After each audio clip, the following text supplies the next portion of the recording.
ناظمانو په اضافه خبرو باندې بندیز ولګوم. صرف زه به د خپل پیر نوم یاد کړم، د حضرت کاروان صاحب.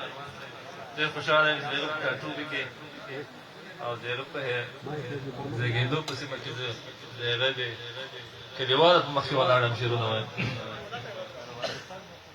نو زه دا نه غواړم چې ما ته واه وکړي، یادات راکړي.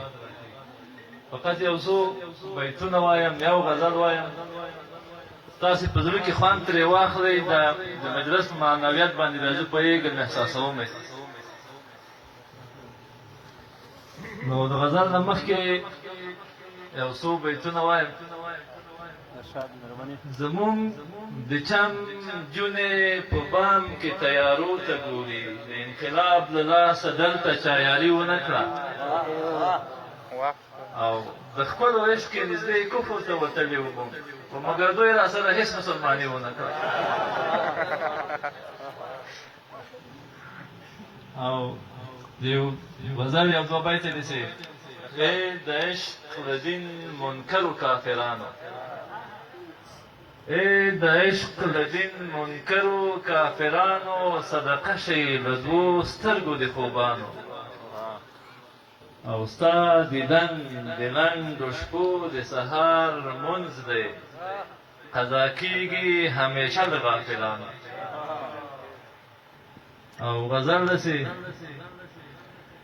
څوک و خپل ځان ته او څوک بت ته په سجده ستړی دی، څوک و خپل ځان ته او څوک بت ته په سجده ستړی دی، هر څوک د خپلې بې عقلۍ په اندازه ستړی دی. زړه مې له مینې نه هېڅکله ستوماني نه مني، زړه مې له مینې نه هېڅکله ستوماني نه مني، خو د نااهلو په آخره درجه ستړی دی. چا چې له بدو سره بد کړي انصاف یې کړی،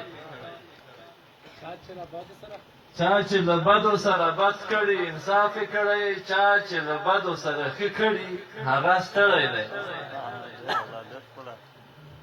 او خدایا بسمل دې خپلې مینې باندې ونازوه، له خپله نفسه یې آزاد کړه، بیچاره ستړی دی. تاسو ټولو نه مننه. بسمل صاحب